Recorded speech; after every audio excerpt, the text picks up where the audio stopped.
2023. Williamsburg Planning Commission meeting to order. Heather, would you call the roll, please? Mr. Hamilton? Here. Mr. Kale? Here. Mr. Tarley? Here. Mr. Boswell? Here. Mr. Granger? Here. Mr. Sokolowski? Here. Ms. Liebel? Okay, thank you. Our first agenda item is the minutes from our regular meeting on February 15, 2023. I'm not aware of any changes having been made to the minutes that were submitted and posted online on Friday, but does anyone have other changes that you would like to bring up now? Hearing none, I will ask if there is a motion to approve the minutes from our February 15, 2023 meeting as submitted. So moved. Second. Mr. Hamilton? Aye. Mr. Kale? Aye. Mr. Tarley? Aye. Mr. Boswell? Aye. Mr. Granger? Aye. Mr. Sokolowski? Aye. Okay, thank you. Our next agenda item is an open forum, which is an opportunity for anyone to address the commission on matters that are not on today's agenda. If there's anything other than the scheduled agenda items, you're welcome to come forward and speak about that at this point. And I'm not seeing anybody coming forward, so I will close that open forum. We don't have any consent agenda items. We have two items for public hearing, but they are the same applicant. So what we're going to do on these is Ms. Griffin is going to have a presentation. The applicant's attorney will have a presentation, and it'll all be done as one. And then we will have after our discussion, when we get to the vote, we'll vote on each one individually, just so it's clean. So Ms. Griffin, it's yours. Thank you. Good afternoon, Chairman Boswell and members of the Planning Commission. I'm here today to speak to you, as Mr. Boswell said, about two applications from the same property owner. The owner is Shree Arihant of Williamsburg, owner of 505 York Street. They are requesting the rezoning of this property from our business corridor B2 district to our Planned Development Housing district. The property is located at 505 York Street, which is approximately 1.3 acres. It is currently used as the Baymont Hotel. The requested zoning is our Planned Development Housing District, and you may remember back last year around October, November, and December, we were looking at a text amendment for this particular district. This district was established to encourage adaptive housing by allowing the conversion of a limited number of existing hotels and motel rooms located in the B2 and B4 district to be affordable housing facilities. And right now, the Baymont Hotel is in the B2 district, and they are requesting the rezoning to PDH. The comprehensive plan calls for this area to have a corridor commercial. This land use category designates land on the city's heavily traveled entrance corridors, and one of these entrance corridors are York Street. Going back, actually, let me go back to that slide. I want you to see the different zoning in the area. You'll see the B2 there, that is the Baymont Hotel. Also, a single-family home is there. There is the Valero gas station. From there, you also see RM2, that's Quarter Path Place Apartments. Across the street, there's property zone CW, that's Colonial Williamsburg. We also have RS2, that's our residential single-family district, and more B2 and RM2. RM2 is one of our multifamily. Further down the street, you also have the Flats. As you know, the Flats was the first PDH in the city, and that is further down the street, and that's zoned PDH. Staff has reviewed this request and make the following analysis. The proposed district is compatible with current and future land uses. As I stated before, the PDH is located on the corridor. It is already the Flats. There are also other multifamily uses on the corridors. There's the Brentwood Apartments, Quarter Path Place Apartments, and also the Flats are there. We also, anytime making a zoning change or an amendment to the official zoning map, we want to make sure that we are not demoting the health, safety, and general welfare of the public. We don't believe that is happening here, since you already have residential uses on the corridor, and you also have a few commercial uses that could be supported by those residents. We also want to note that this particular application does implement some of our current goals in the city to support affordable housing.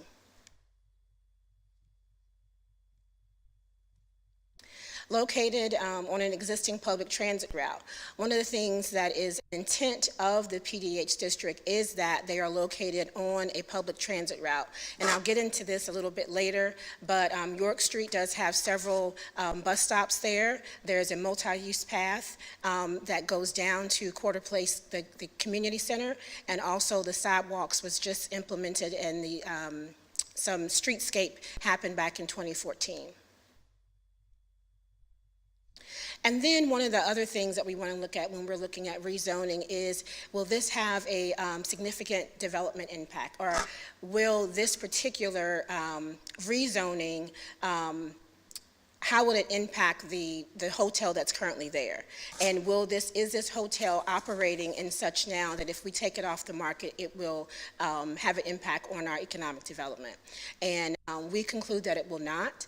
And I'm sure Mr. Foster has some, from what I can see of his presentation, he has more information to support this. But this particular hotel was one of 13 that was identified some years ago as needing to be rehabbed. We have approximately 33 hotels in the city, and in looking at the PDH district, 13 hotels were cited as possible rehab locations, and the Baymont Hotel was one of those. Based on this, staff is recommending approval of PCR 23011 to rezone 1.3 acres of property located at 505 York Street from B2 to the PDH. If you have any questions, I'll stop here for that. If not, I can go forward to look at the subsequent application, which is their special use permit request. Questions at this point? So the second request is PCR 23012. It's a request for a special use permit to operate an adaptive housing facility. This can only happen if the rezoning is approved. Right now, the Baymont Hotel operates as an 81-room hotel. The conversion would become 76 units of adaptive housing facility. It's 76 proposed units with 56 efficiencies, 16 one-bedrooms, and 4 two-bedroom units. One of the things that City Council approved, and I'll get into this further, was that there could be at least 73% of units as efficiency, and this is 73.5, so they do meet the threshold for that. Whenever we're looking at a special use permit, we do have criteria that we have to follow, and this is just standard criteria in looking at special use permits, not specific for the PDH. And later in the presentation, I'll talk to you about the specific conditions that they have to meet in order to be considered to receive this special use permit for the PDH. But generally, the application must be in harmony with the adopted comprehensive plan. It must be in harmony with the intent and purpose of the zoning district. It has to be in character with adjacent properties in the neighborhood, and it also must have adequate public services such as water, sewer, police, and fire. I will not go through all of these, but I feel that the presentation that I just did on the rezoning shows that it is comparable to the comprehensive plan. It's in harmony with the zoning district. I've talked to you about what's already present on York Street, so staff believes that it's in keeping with the character of adjacent properties and the neighborhood, and of course, it's already operating, so it does have adequate service for water, sewer, police, and fire. The two other criteria that are required that you must find favorable is this particular request going to create a loss of features? And this is any destruction or loss of damage of any significant ecological, scenic, or historic importance. And it will not, is an adaptive reuse of a hotel. The zoning district, the proposed use shall be designed, sited, and landscaped so that the use will not hinder or discourage the appropriate development or use of adjacent properties in surrounding neighborhoods. This has already gone through the ARB for conceptual review. On the right-hand side, you'll see the concept that they are proposing. They've gone to the ARB twice, and we feel that they are on track to get approval from the ARB. The last time they were there, they did show the ARB some of the proposed materials, and I think they're coming back to show them some of the finishes that they would like to have, or fixtures that they would like to have. And the architect is here today if you want to ask him any questions about that. But on the left, you'll see the current state of the Baymont, and on the right, the proposed. Here's another picture of that, and you'll see the pool in the middle with a nice pergola area, and I'm sure that, again, the architect will talk more about that. And so just to give you an overview of what the applicant is requesting, and I won't linger here long, but the unit breakdown is, as I said before, 56 efficiencies, 16 one-bedroom, and 4 two-bedrooms at 73.5% of efficiencies, and that is within the guidelines that the City Council has set forth. The unit amenities, the floor plans will vary based on each unit, but all will have stainless steel appliances, refrigerator, a cooktop, and an oven. Utilities, water and trash are included in the rents that we will go over in a few minutes. And also, there will be a professional management company. They will handle all the leases. They will be on call for 24 hours, and there is also a management plan that was included in your packet for review. This is the site layout. You'll see that there is green space here. They have reduced some of the parking and provided accessible sidewalks into the building. Some of the other amenities that they will have is a fitness area, a business area, or community area. There will be a leasing office. You'll see they've added some green space behind the pool, and also some street trees that you see along the street. I believe Mr. Foster will also talk more about that, and I can answer any additional questions you have. We have had this go through review by the city engineer and the police department, the fire department, and also planning. And I'll give you some of the comments that we've received. The city engineer will require the applicant to provide water and sewer calculations for pre- and post-development uses, pre- and post calculations for impervious cover, and the area of disturbance, excluding areas of pavement resurfacing and striping.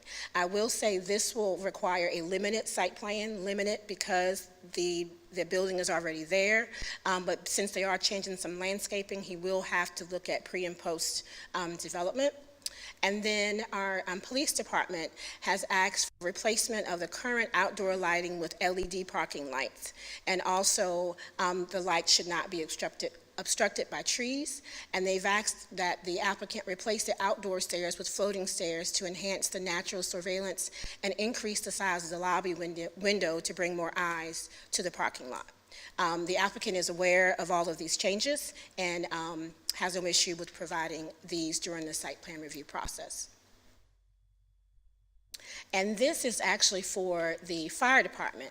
The fire department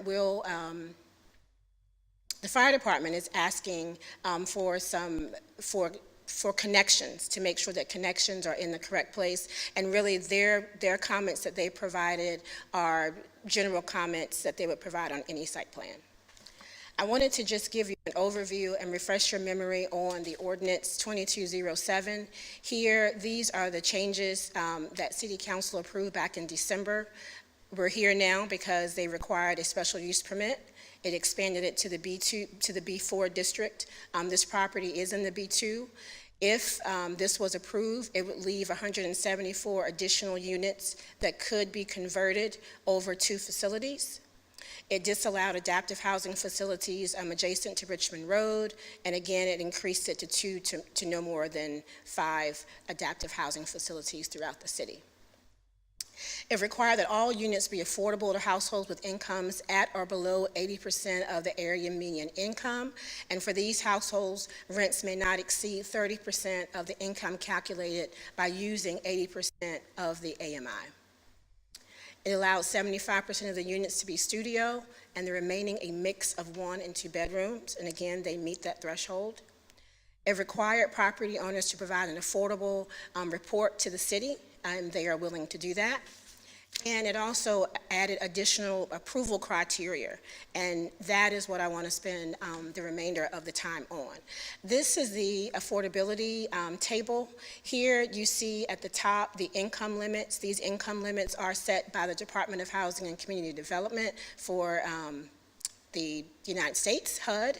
One person, the income is $46,200, and you'll see it goes up to 4 people, $66,000, and that is showing 80% of the city of Williamsburg AMI by household size. If you would look at 30% of that income, those people would not pay more than $13,860 up to $19,800 a year for their rents. Based on that, we've now calculated the monthly housing cost, and you'll see that on that 4th column down. And then the projected rents are then given there over efficiencies, 1 bedrooms and 2 bedrooms, and that again is based on the occupancy. Additional criteria, and I won't go through all of these, the location of the hotel, we've discussed that. The potential of the site for significant redevelopment, I've discussed the fact that this was one of 13 properties that the city said had potential for this type of redevelopment. The history of property maintenance and fire code violations, I let you see that in your staff report there were about 9 violations over the course of several years, mostly for exterior things that needed to be done to the building. There are no current violations for this particular property. The proximity of the site to existing transit routes, I think I've talked about that. Proximity to pedestrian and bicycle facilities, I've mentioned that also. The inclusion of housing suitable for seniors and persons with disabilities. There are sections of the housing that is handicap accessible, and also they have will showing in their limited site plan that they are increasing accessibility through their sidewalk patterns inside of the development. The suitability of the proposed management plan. The management plan has been reviewed by staff, and we feel that it's adequate, and that is also in your packet. The compatibility of the adaptive housing facility with existing residential and commercial development. I've discussed that. And then the impact to city services, such as schools, human services, fire, EMS, police, and transportation. These were additional things that City Council added when they approved the ordinance back in last year in 2022. Here, I just wanted to show that this is York Street. You can see the sidewalk facility here, and you also can see the bus stops. Again, this is going down York Street, and Baymont is to your left. And here on the right-hand side is actually the flats, and on the left-hand side is Valero gas station, and there is a bus stop there. Impact to schools. In your packet, you'll see, if you notice, the cost per student was higher, and that cost per student was based on calculations that were provided by the city finance director in November. Now that the budget has been drafted, that number is now $10,207. So that is a difference from what you see in your staff report. And here, this was some analysis that we did for the City Council back when they asked us questions on how these hotels may impact schools. And the analysis pretty much assumes that the children that would come into the city to live in an adaptive housing facility are not currently in our school system. That would mean they're coming from outside of James City County and not currently living in the city for them to impact the schools. If they're already living in the city and living in James City County, they're not adding any additional impact. Does that make sense to everyone? Okay. The average household size, according to the U.S. Census, is 2.35. If we estimate 1/4 of the unit size would have 2 children, then we would have 21 children living here. Per pupil cost, $10,207 gives us a total per year of impact to schools as $214,000. I believe this scenario is unlikely, and I say that because as of November of 2022, the Flats housed 10 children, and Willow Creek did not have any children. So if we just use the 10 students per year, then the cost to our schools would be $102,000 and $102,000, I'm sorry. So again, this is assuming that these children are coming outside of James City County and don't currently live in the city of Williamsburg. Impact of fire and fire services. Our fire department actually commented back in December on this, and they did not see any significant impact on their service since the conversion of Willow Creek and the Flats. They actually said the most action that they see, the highest call volumes are for assisted living and independent facilities, with an average of 10% of all calls over the last 4 years. The police department did believe they would see some increase in calls for service.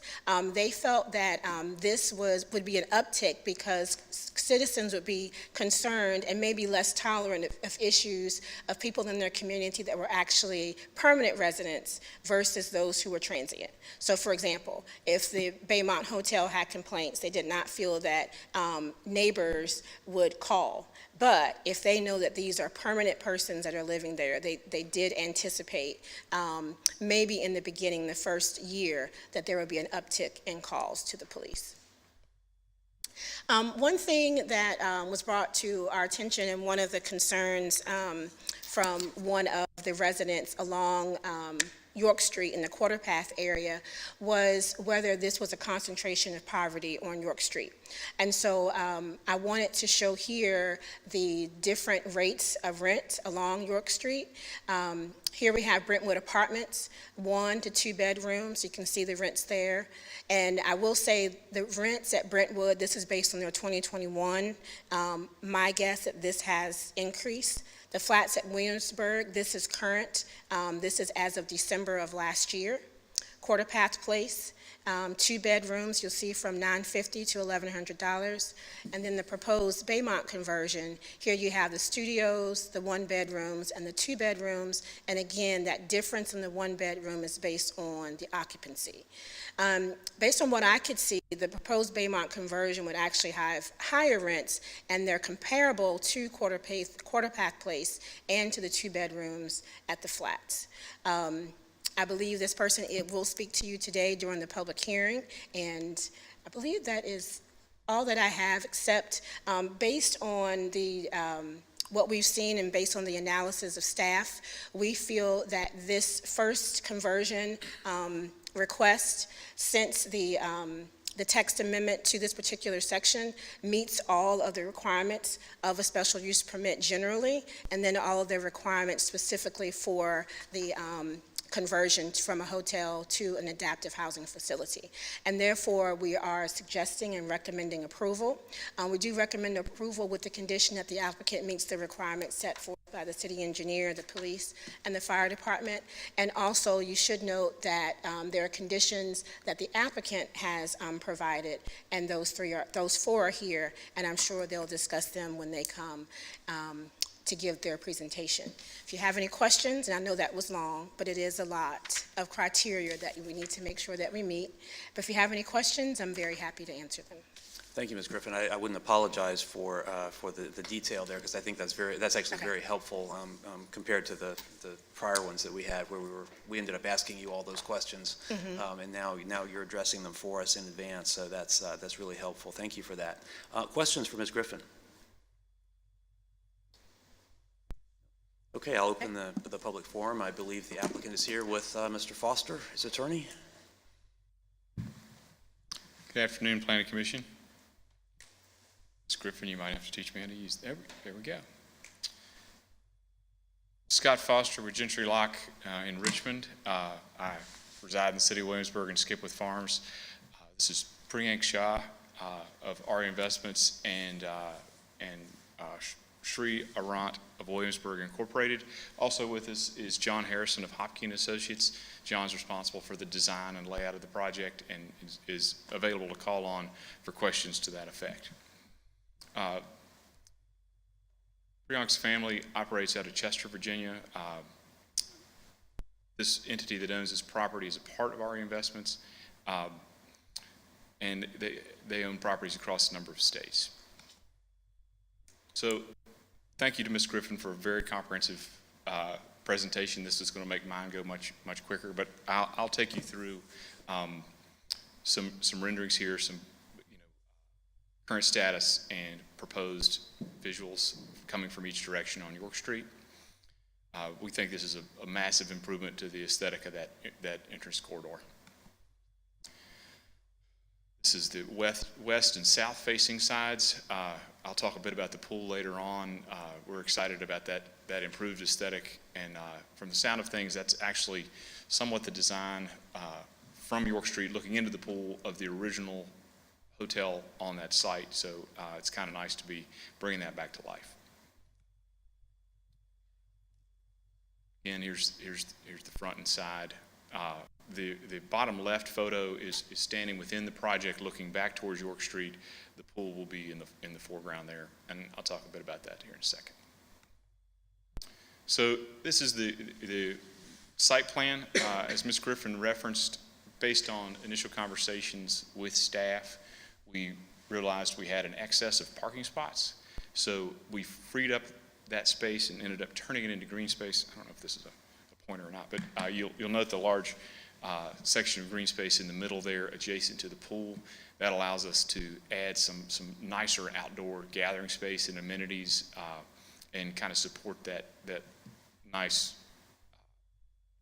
outdoor recreation area and kind of gathering area for this community. Also, and I'll reference this later, it's good to note that the shape of this parcel is quite odd. You have and not only is the shape odd, you have really two different types of buildings here. So to the bottom of the page and to the east of the property is an outdoor entry building. That's going to drive some of the design that I'm going to walk you through shortly. The larger building to the west is the interior entry multi-story building.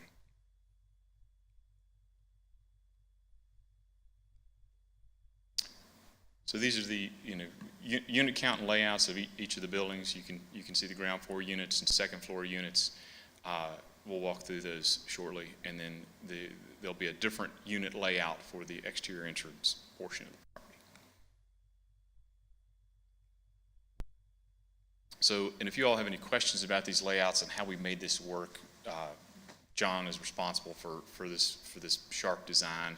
You can see here, top left, that's the standard interior efficiency layout. So in the taller main building, that's one room converted into an efficiency. Various designs there based on the specific room size. And then top right, the standard exterior efficiency layout, somewhat similar, but because it's an exterior entry, the design is a bit different as it relates to the windows. Bottom left, standard one-bedroom unit. You can see how each of those units kind of wrap up around each other. So you're taking really three existing hotel rooms and turning them into 2 units. It's a good design and efficient use of space there with the 2 bedrooms and the 2 separate units abutting one another. And then the standard 2-bedroom unit is on the right, and that's a combination of 2 hotel rooms. See the different amenities in there laid out there. The living space design is based on an open concept. We want the interior of the space to feel as large as possible.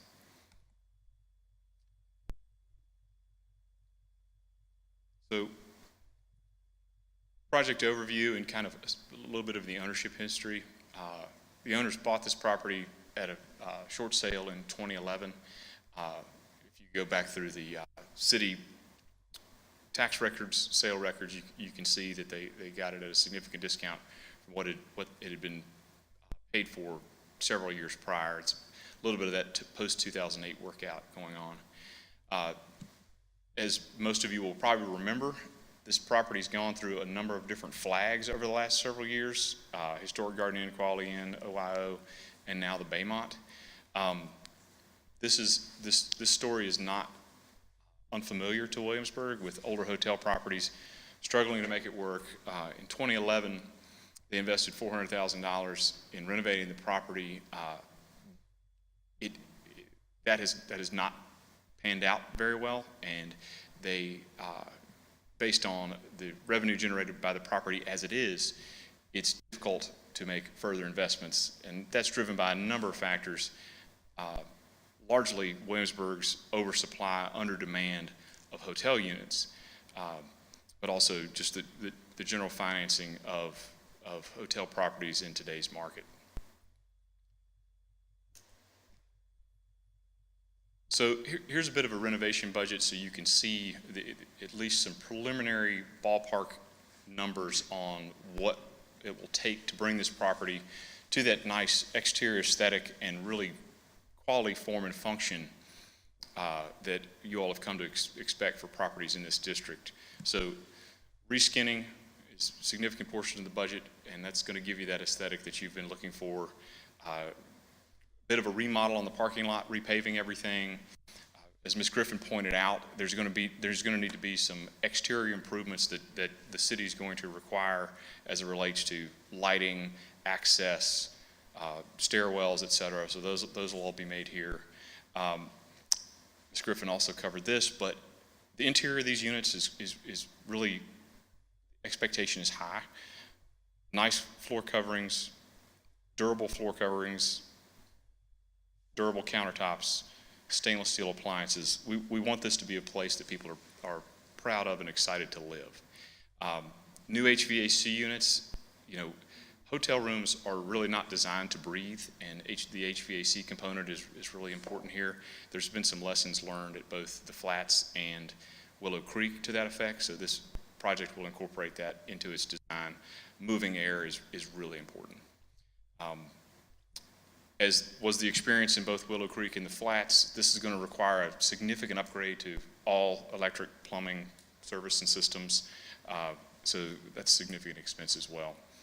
The bathrooms will be completely refit, which if you've done a bathroom in your house, you know how expensive that is, but how important it is, particularly if you're going to get, if it's going to be an attractive and comfortable place to live. So we felt it was important to go into a little bit about the market demand. So the applicant commissioned a study from CoStar using some local agents to pull some comps for the entire Williamsburg market. And as a city, we often think about our 9 square miles, but this project will really operate in a larger market. So we felt it was important to capture all that. So you can see in that entire market, there's 76 properties, which is roughly 7,100 units. The really unique thing is, and I was surprised to learn this, is there's only 104 efficiency units in that market according to the CoStar data. 95 are Willow Creek and the Flats. So this project will bring on a significant amount of efficiency units that is meeting a need that's not currently met in this market, which I think is a really good thing. And these property breakdowns are supplemental to the information that Ms. Griffin provided. So you can see the average rents are really in the hunt with Willow Creek, Flats, and we pulled the Woods of Williamsburg, which is out off Long Hill Road, as another comp in James City County. We feel like that's that is not as new or as fixed up a property as this will be, but it's an important comp. And as you can note there, it was built in 1978. The other important piece here is all the studios in this market, according to CoStar, are currently rented. So that, to me, that's indicative of the demand for this type of unit.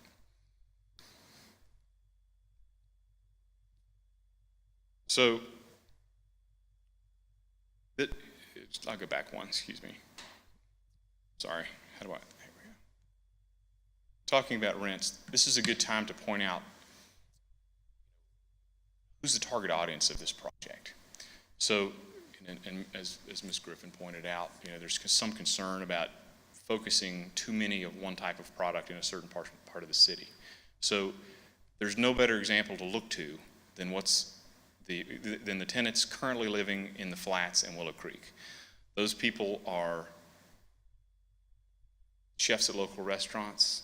They are working at local gyms, managing local gyms. To some degree, there are some William & Mary students in the mix, but not to the extent that we had initially feared when we created this district. People who work at Fort Eustis, folks in town doing contracting on a long-term basis. That clientele really represents where these rents are in the market. We like to talk about affordable housing, but this is really affordable housing in lowercase. So it's market rate rents, but at the low end of the market rate. So there's no thumb of the government involved here. There's no subsidy involved here. These are the low end of the market rate, and we're going to be able to deliver a great product while being able to charge that reasonable fee in compliance with the city's ordinance. So very, very proud of that. So Ms. Griffin also alluded to this, and I'll go into a bit more detail. Anytime the city is going to trade commercial property, of which we have very limited stock, for residential, that's a concern. So we wanted to dive in a little bit on, a comparable analysis. Okay, what else could we do with this property? What's the opportunity cost here? And I previously referenced the shape of the property. So it's not ideal for a new hotel development in size or shape, 1.38 acres. So if you look there under size, under number 3, those are the going expectations for siting new hotel properties. The closest we could get is something like that Fairfield Inn category, but we're still under 1.5 acres. And given that odd shape, it's not laid out in a way that could easily support the number of units on a parcel of that size and shape to justify. So one of the reasons it has as many units as it does today is because it's a combination of a interior entry building with an exterior entry building that wraps that back L on the east side of the property. So that's the only reason we were able to have this many units on the property today. This analysis also kind of creates a triage under number 2 about, okay, if you're going to locate a new hotel in the city, what's the best place to go? And that's based on a number of factors, including traffic counts. Number 1 is Richmond Road. Number 2 is outside the city on Bypass Road, which for us is unfortunate, but it is the way it is. Number 3 is Capitol Landing, and 4th is York Street. You all know York Street well. It was the traditional entrance corridor from the east. People would drive down Richmond Road, down York Street, and end up at Busch Gardens and vice versa. It was the entrance corridor, and those traffic patterns have changed over time. So that's why York Street is as low as it is now in that sort of triage. So again, as to the L-shaped exterior building, we all know that that's no longer a viable model for a renovated hotel. It's out of date. We have too many of those types of hotels in the market as it is.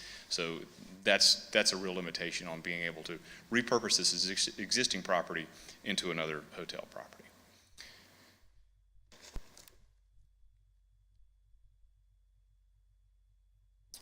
So again, Ms. Griffin covered this very well too, so I'll attempt to be brief. You all are very familiar with the city's goals, initiative, and outcomes process, and which generated the Affordable Housing Task Force in 2021. The process you just went through, adding units to this district, was the top priority coming out of that process by the Affordable Housing Task Force.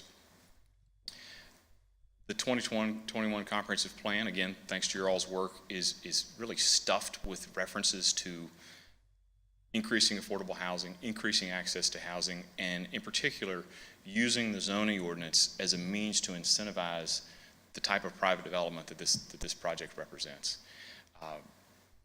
It even goes as far as identifying the city's southeast quadrant as the area where this type of project should be located, which is great. Chapter 6 specifically notes, and this is 2021 data, so you know what's happened to inflation since then, that city rents have increased faster than inflation due to the addition of higher cost rental units. And we all drive by them all the time. The majority of those are at High Street and Quarter Path. So the city's rental rate is actually, inflated due to the addition of that of units on that end of the market. I think this project can help counterbalance that. You all are very familiar with the recent additions to the PDH district. I want to talk a little bit about the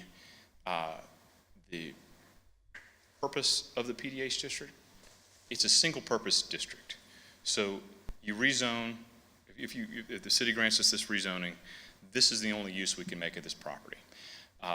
Under the old ordinance, there were specific guidelines for that use. So the method of enforcement and compliance was simply to enforce the zoning ordinance.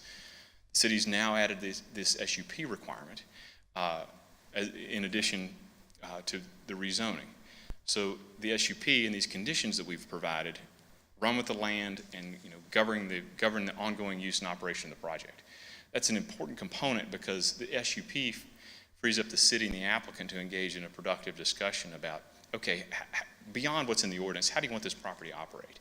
So we've addressed that in our conditional use permit conditions. A couple themes there. The first one is frankly just a lawyerly condition, making sure that this SUP applies just to this property. Second sets out the scope of the SUP, naming exactly what we're going to do pursuant to the zoning ordinance. Third, under the old ordinance, we were required to submit a management plan with our application. We've done in these SUP conditions is we've made it a condition of this permit that we will comply with that management plan. So it's an extra layer of enforcement and guarantee that we're going to operate in the property as proposed. Fourth, we wanted to make sure that we were committing to build the project in accordance with the site plan that we presented to you all. So that condition's in there as well. So Ms. Griffin brought up a number of those items that the department heads reviewed and had comments on as it relates to the permit. We're fine working through that at the site plan process. Those are all good suggestions. A number of them will probably be covered during the ARB process when we hammer out that final design, so everybody's on board there. There are 13 eligible existing hotel and motel properties in the city that qualify for this district. Majority of them are on Capitol Landing Road. You all have goals for Capitol Landing Road. The city has goals for Capitol Landing Road. A number of those hotels and motels are on large parcels that have high redevelopment potential.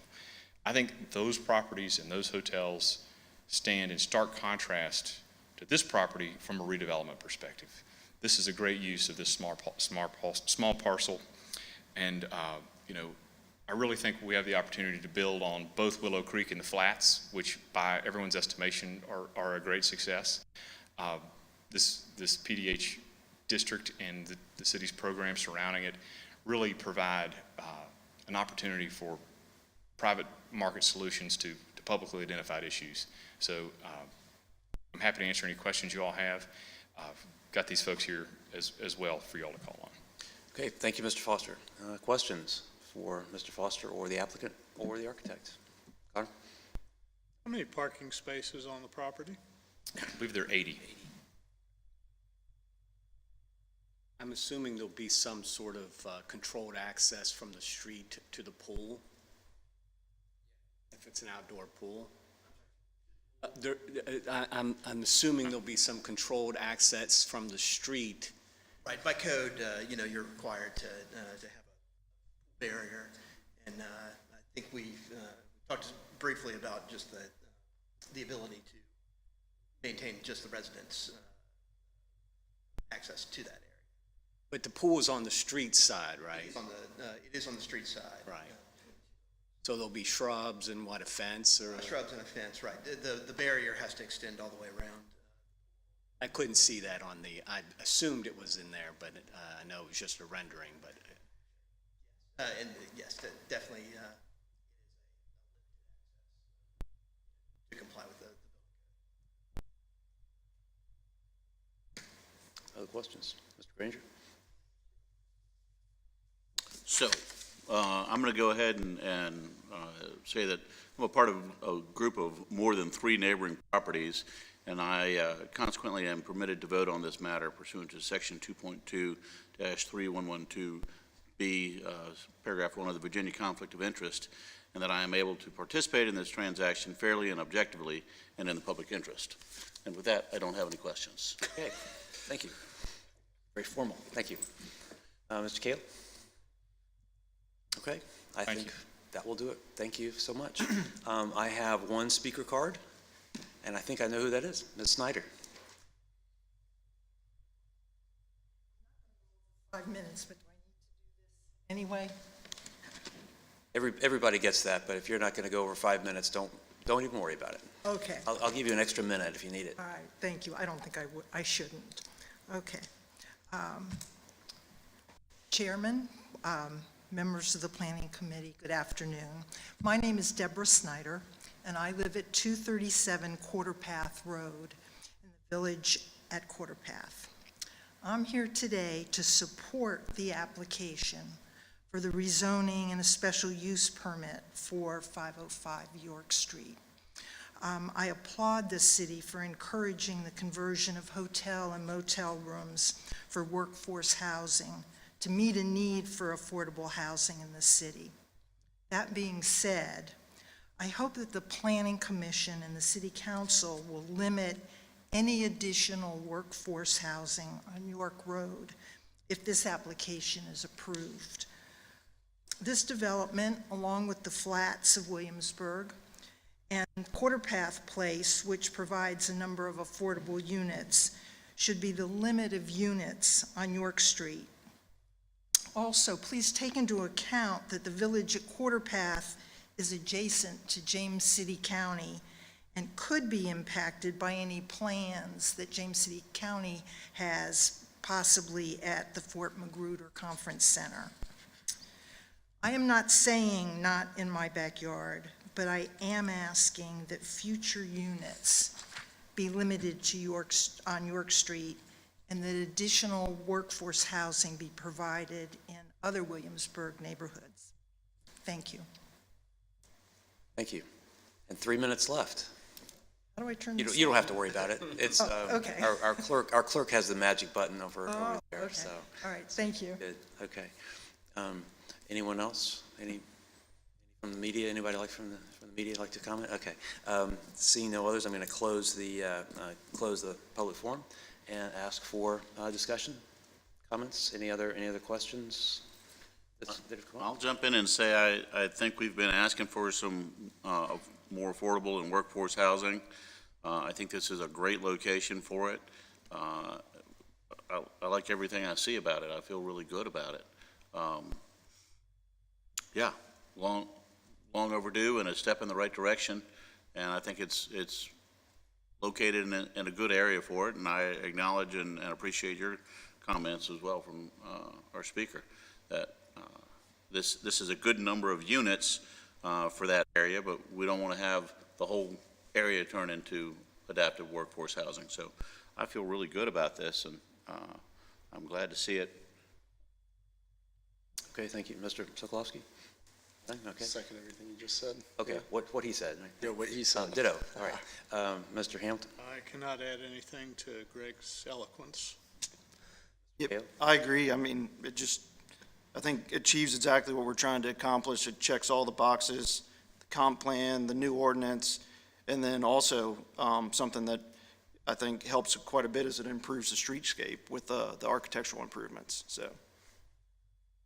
Mr. Tarlow? yeah, I agree with those comments, and I think I appreciate the owners hanging in there for, 12 years through many changes.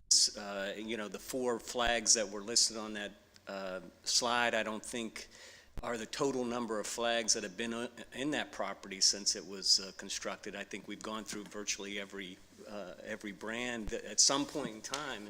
And so I do appreciate the fact that, the owner stuck with it and then come up with not only just the bare minimum plan, but a plan to make that, to increase the streetscape for that area, and to increase the viability, because the more people that are in that area, once Redoubt Road gets constructed, and it enables a whole lot different flow of traffic that goes through that area. So I'm looking forward to seeing that change. Okay, thank you. And I agree, and I will just put another point on Mr. Granger's point about the concentration of these in a particular area. When we were going through the revisions to the zoning ordinance, that was one of our concerns, and we were looking at the properties that were potential conversions, and the city staff did a wonderful job of identifying those. And if you're interested at all, the city staff can provide you with the specifics of motels that they believe might be potential for this, so you can see exactly where they are, so you don't have to speculate or guess. Okay. So with that, is there a motion to approve PCR 23-011 as submitted?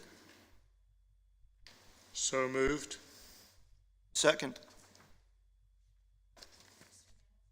Aye. Aye. Aye. Aye. Aye. Aye. Okay, thank you. And is there a motion to recommend approval of PCR 23-012 with the city staff requirements and the applicant's conditions that were submitted? So moved. Second. Aye. Aye. Aye. Aye. Aye. Aye. Okay, thank you. That moves us on to our information items in our packet and to the commissioner reports. I understand there was not a site plan review this morning. Anything from on the arts mural, the mural moving front? forward on that second mural artist. We should have something up hopefully in the next couple of months or so. So that's pretty exciting. And then we also heard a presentation from Steve Prince about a potential Chalk the Dog opportunity coming up in the fall. So another great opportunity. Okay, good, thank you. That's it.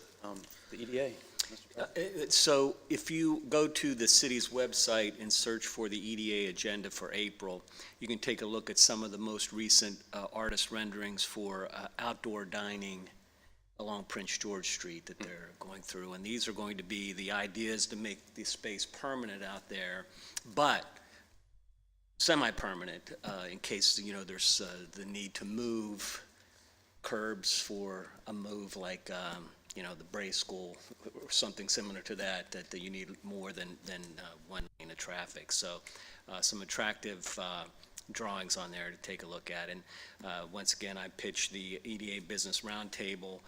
In May, the topic is Spotlight on Businesses that opened during the pandemic. So it's a good networking and various members of different bodies in the city and professional and local communities. So. Okay, very good, thank you. Anything else that we need to address? Okay, with that, we're adjourned. Thank you all.